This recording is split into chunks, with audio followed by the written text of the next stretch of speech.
Let's begin, Jimmy, with a bit of housekeeping.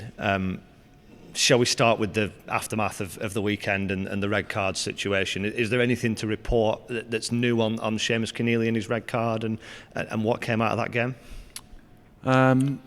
Seamus was very unfortunate, I thought, on the day. He was having a very good game. Part of the team that was playing extremely well, and not the orders, but the philosophy that we gave them, the way that we wanted to play, was coming to fruition, and it was very, very unfortunate, the first goal and the sending off.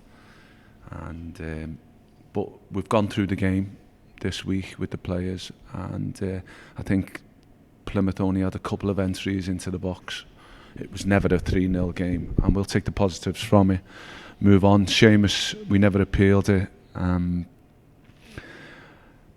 Referees' decisions are a big part of League One results this season. I've noticed a big trend in sending offs and teams winning, and I think Seamus was, in my opinion, was very, very unfortunate to get sent off.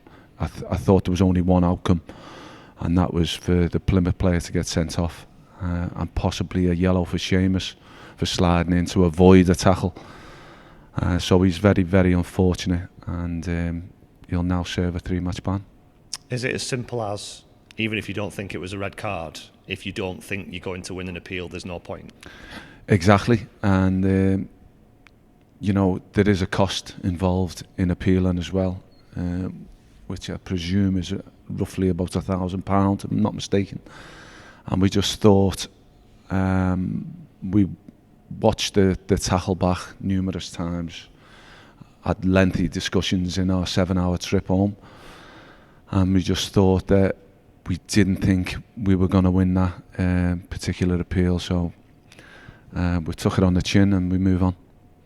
Injuries wise, I know Toure Cisse played a part in the under-23s, which obviously is good news for you. Yeah. How's everybody looking that's sort of medium to longer term? Rozier was back training on Tuesday as well, and he'll be back into full training today and tomorrow, so he will come into contention. Matt Lowe has had his operation. He'll be out for numerous months, 3-4 months we presume. And Toure Cisse, he's trained this week and played, I think it was 25-30 minutes on Tuesday against Rochdale in a bounce game, and he'll come into contention as well. All the others I don't think are going to feature. Just on Matt Lowe, how big a blow is that? Not just for you guys and the team that you want to pick, but for a guy that's gone from part-time football and got his chance in full-time football and now has got her injury rehab for however many months. Yeah, it's massive for him, and it's massive for the team as well. He was a bit of a battering ram. He was learning his trade. He was thrown in at the deep end, you know, especially losing Colby Bishop. He was our number one striker, or number 9, shall I say, down the middle. So it's a massive blow for him, and he's a smashing lad. He does everything right.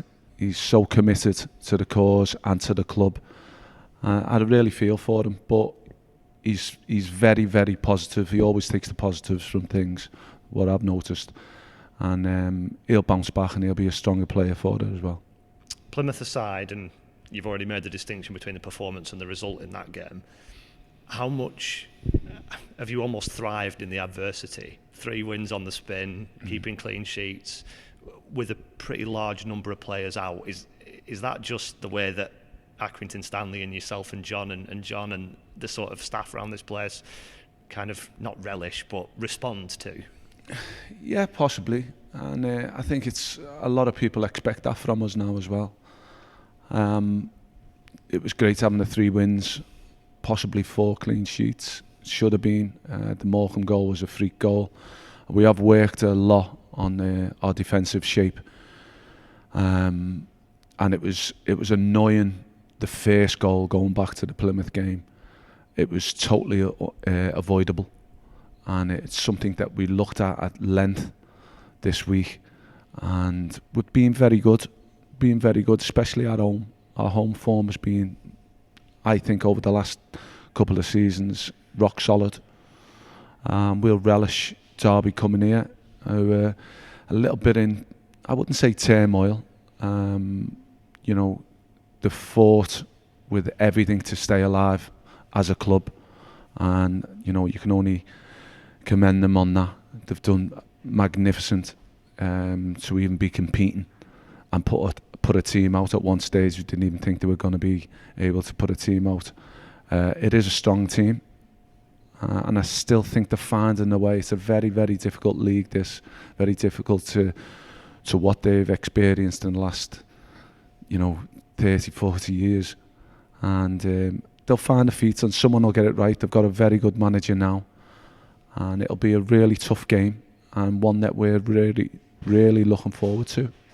You touched on Paul Warne there, obviously such experience from Rotherham of going up, going back down, rebuilding, going up again. For him to have swapped Rotherham and a club that he has such a close association with and such success with for Derby, what does that say about the challenge and the stature of that club? Well, I think you'll have to ask him now. Only he'll know that. It seemed a little bit of a strange move, but one that I'm sure that he has reasons for why he done it. Whether he thought his time might have been coming to an end in 12 months, or I don't know. You'll have to ask Paul that. But he's gone from one club to an even bigger club, and it's a shame because managers come in now and they usually get a response. New managers, you know, for 4-6 games. But you would, when you go from one club to another, you at least want to bring some players in. Because the way that the windows are now, that's unable to do. So he's got to work with a group of players who are very, very good, really experienced players.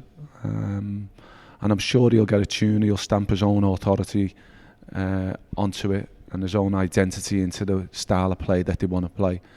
And, you know, as you say, his record's second to none at this standard. So I'm sure he'll get it right in the long run.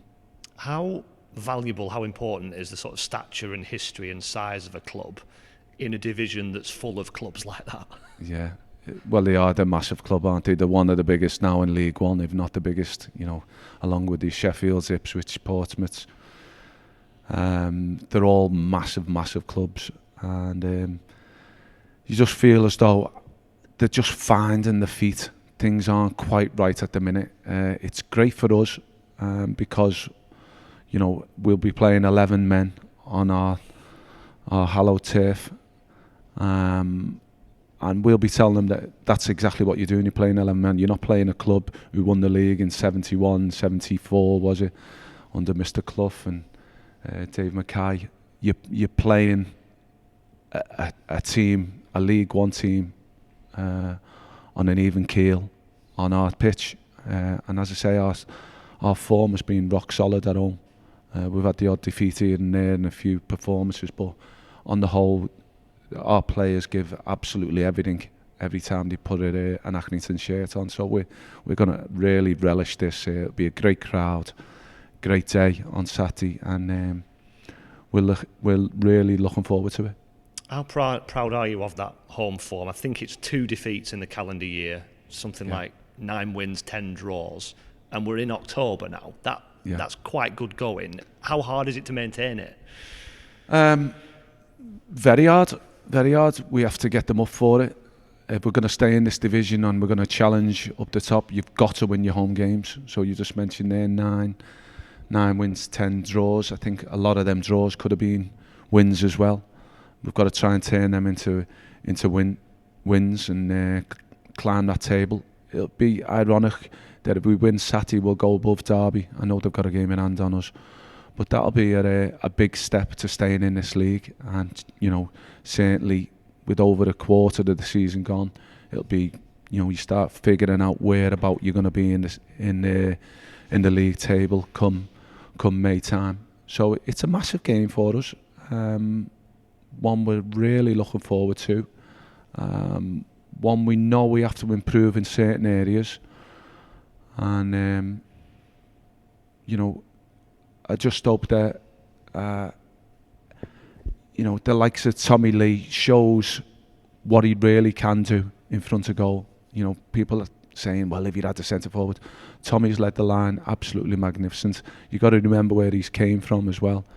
And it's also good to have Joe Pritchard back, who came on. He looked really, really lively, and I'm looking forward to seeing him in the next, you know, 3 or 4 games as well. So there is goals in our team. We've had words with Sean Worley as well. I think he's just missing a goal. He's getting into great areas. I think he's got to be a bit more ruthless. And Sean's had a magnificent season up to now. So, you know, there is goals in the team. We were massively disappointed from the Plymouth game. You know, we went to the league leaders and we stood toe-to-toe with them, and it was never a 3-0 game. I think we missed a few chances. So we're smarting. I know we've got goals in the team. Great game coming up, Derby. I just hope that the town backs us as well.